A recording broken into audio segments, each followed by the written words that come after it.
Country roads that take me home and to the place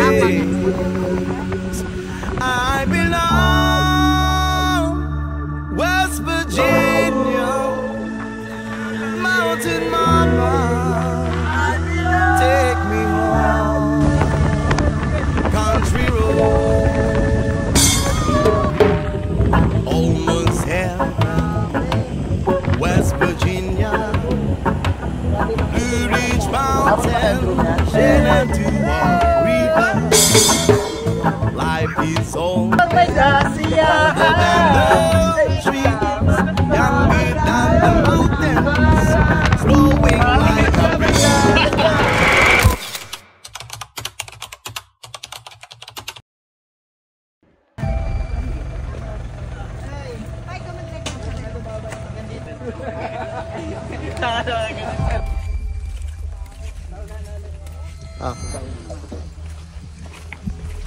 Okay lang.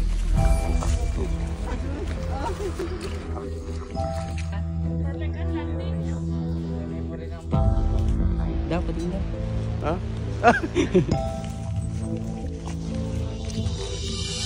Ay, madaan daw.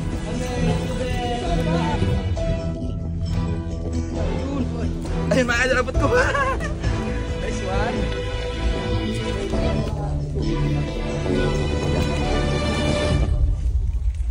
Kaya pa, sir?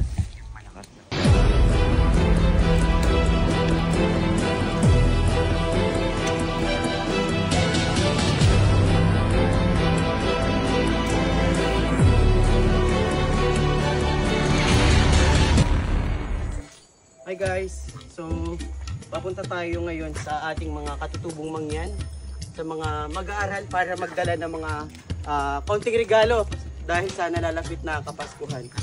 So, 4 na oras hanggang 5 oras po tayo bago makarating sa kanilang paaralan. And nakakahanga pa dito yung mga guro na talaga namang sinusuong nila yung ganitong lugar na sobrang hirap.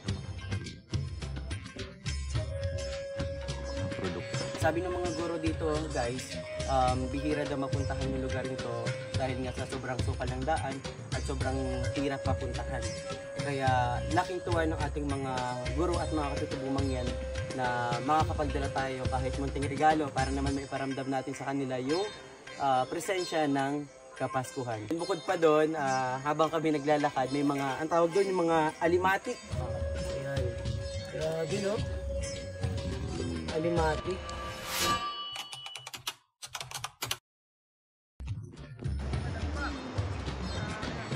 Hey guys, may isang ilog na tayong dadaanan ngayon and sabi kasi 13 ilog daw ito, so nakakaisa na tayo doon. So ayun yung mga kasama natin ha.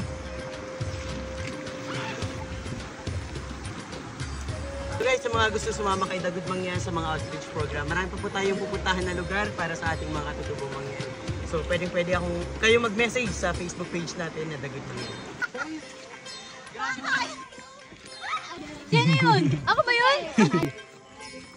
Guys, malapit na tayo and nandito na tayo sa Patag. Sana wala na tayo madaanan ng mga putik kasi hindi talaga ganun yung hindi biro yung pagdaan sa mga putik lalo po at malakas ang ulan dito kayo sa bundok. Tinahin po ito. Bababa pa ako.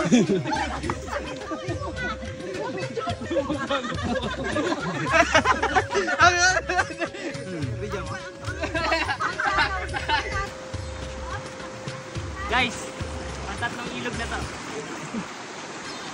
Sabi niya, katama daw. Okay guys, andito na yung mga dala-dala natin papunta dun sa mga katutubong mangyan natin.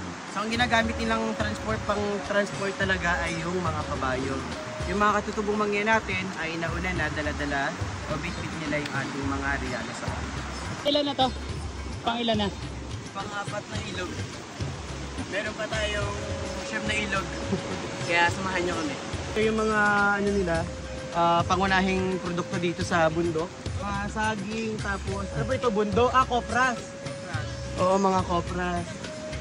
Tapos dadalhin pa po nila yan sa baba, halos 4 hanggang 5 oras nila dinadala para makapagbenta sila.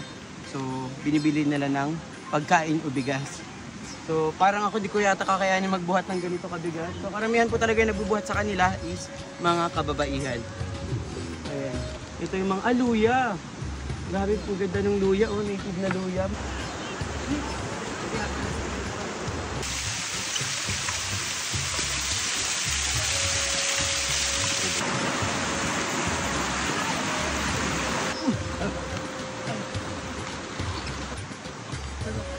Hi guys! So, medyo napagod na ako kaya nagkabayo na lang tayo. Oh! Galing!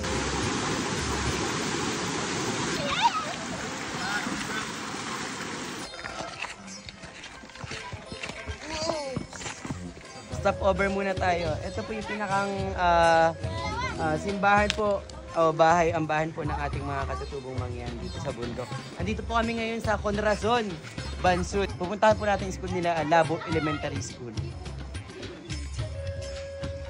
Wow! Kaway din, kaway. Kaway din. Kaway.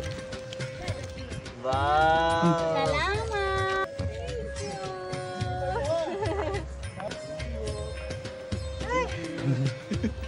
So, Dini. Yan, Santa Claus ha? Wala pa kaming almusal guys. Buti na lang may baon kaming mackerel. Mackerel ba kayo? Ang skyflakes. Magutom na. Pero may isang oras pa kami maglalakad papunta na sa school. So nag-stop over lang kami. Hinihintay namin yung mga kasama namin.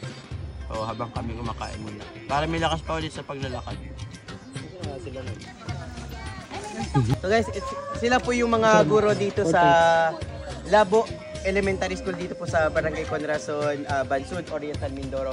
So tatlo lang po talaga sila na ang tinuturuan po nila is Kinder to grade 6. Grabe po yun, nakakahanga po talaga yung talento niyo. Wow, talent. Grabe, at saka po sobrang layo talaga. Kita niyo naman po yung mga dinaanan namin kanina kung gaano kahirap at kalayo. Ay, ano pagkain sa amin. So may hinanda po silang sinugno.